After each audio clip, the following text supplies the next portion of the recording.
Hello all. Ngasi akoina discuss tawduse Mughal gi ani suba lecture series ni ko. Mamang da akoi Mughal gi ningthaugi matang da yengre ko. Ado ngasi na Mughal na rule tawringai da Indian society se kamai tawi natra adagi moi gi taxation policy kamai tawi administration kamai tawi art and literature language and literature art and culture sigum mayam se yengdune ba ko. Aduda recap oina ko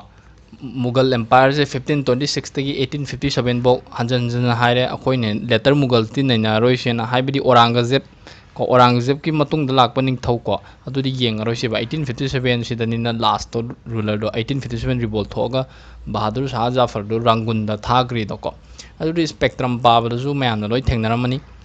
Anyway, Mughal gi ningthau da Babur leire ko Babur matung da Humayun na tawringai makta Sher Shah Suri Afghan lan tasalaga mai khubam do mungre chahi 30 ko adai Humayun do amuk khubam hanjan mangame adai Akbar la ko mai machanupa adagi Jahangir la Shah Jahan la Aurangzeb la sumai tawdan siga yengase aduna ihan hanbada India under the Mughals harise ngasi topic se sida kari no ba khoina yengduse India under the Mughal na rule tawring and India ji kamai tawge in the economic and social life ta kamai tawi moi Mughal nobility je kamai tawjano moi gi noble class se moi officers myam do kai lamdagi no kamai tawjano ko the rural people rural populace rural masses myam do kamai tawge moina leiringai moina rule tawring and ko agriculture kamai tawi trade and commerce kamai tawi lalol itiki ko ade cultural development under the Mughals ko with art and architecture kamai tawi paintings kamai tawi music language and literature ko si gi se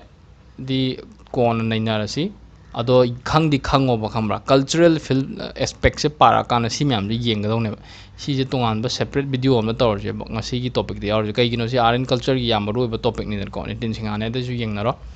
si gi jam si gi san ase ba ko si ga je so ihan bada moi gi Mughal nobility je kamai tawge har kan moi ayam bana moi keno se officers kai je hoi nobility noble class hoi ne moi officials hairo ne ko ado ayam na foreigners ngatane ba Turks Afghans kangbu ngatane hai ko adagi Akbar matam dagi di Hindu kangbu yawba hore hai ko particularly the Rajput kangbu je ko nobility the Raja Mansang Raja Birbal Raja Todarman moi je awang ba jat rank pi ko keno thok ta moi gi hok da horok tre da wang pi da di ko ade Maratha kangbu ju moi Mughal service te yawre ko moi ji high salary ade luxurious lifestyle pi ko adagi rural masses kamai to poor people li suffer da we obviously si dum ningthau pani ngai matam gi ne si di ko kaisu hangnaru ba tawg na si dum mahausa ne ba any mafam am da chaldi adagi staple food of the common people say rice millet pulses fish ko adagi plenty of cattle was kept by the rural people milk and milk products were available in plenty ko adagi agriculture kai moi to wheat gehu rice gram barley pulses sigum generic ngatani kaisu thoidon lu de ko ada sigumba da yeng ka dawne kai export to wi kana ai question semak ke bhuji ko le commercial crop ta cotton indigo sugarcane all seeds ko ade 17th century matam da di crop anouba namely tobacco and maize were added ko sida harone question har in the context of ngasai hoji ki hagi do sida yeng ba dai lai ba man ba ko but MCQ format la kan da s kaino ni to in the context of medieval Indian history ka harone ko in the which of the following crops were cultivated ka har kan option number A that's my har je ba ko nangi kawan har se cotton tobacco adagi maize kana ade atopa ma hasalam bi ko si tobacco maize ka 17th century di habak point khanga dong ne ba khambra no smai yawi ka haibes b da smai hapsalak pe question di smai na ma sembe adagi hangjo hangmani yeng ko ade export to da moina kai export to mi export import che kana ko adagi rice sugar ko adagi potato ga je horok pare chaba malangani ko potato je ko na later 18th century de gi hai potato je Portuguese kambu na hogdore ka haibro kanom haigum to bon ado smai to dana la commercial crop moi cultivate to mi ko ade moi export thado je rice sugar ko si ja adagi red chilies potato later added or ko smaina aduna question ji smart twist tor pa e 17th century gi beginning da ko natraga during the beginning of the Mughal era matam da ko kai crop cultivator mi ka har e the cotton tobacco kan indigo sugarcane ka tobacco maize sidi ko na habak poina 17th century da khanga daw ne ba 14th 15th century di torom de kan aduna ko sumaina khanga daw ne ba ko trade and commerce kamai tawi moi matam da set bora kan long traders da specialized to kangbu le hai local trader kangbu na banik ko hai ko gi banjara hajina amuk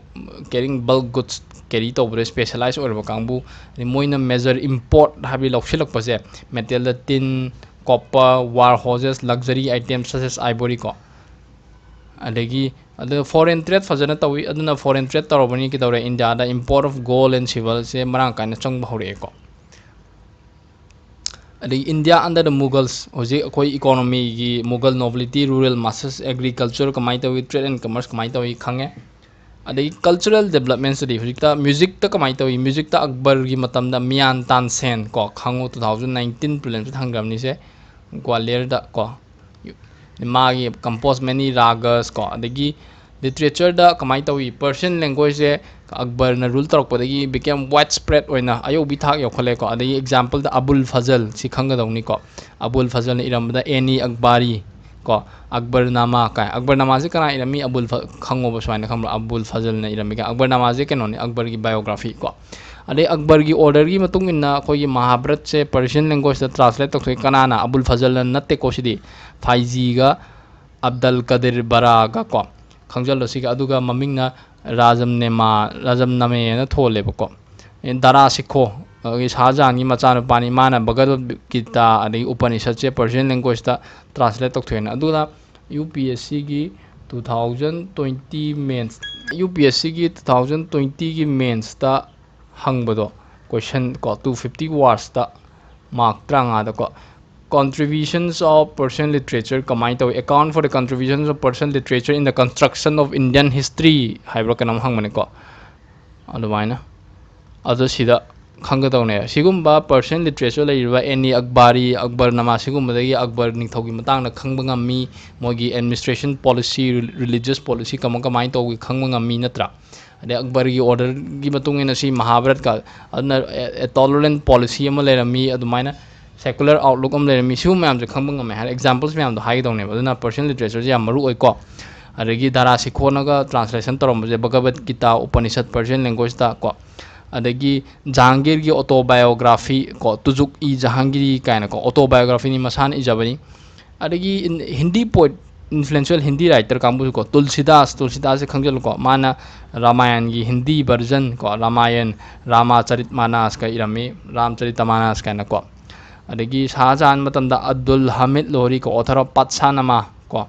adagi Inayat Khan author of Shahjahan nama si autobiography biography ni Shahjahan gi ko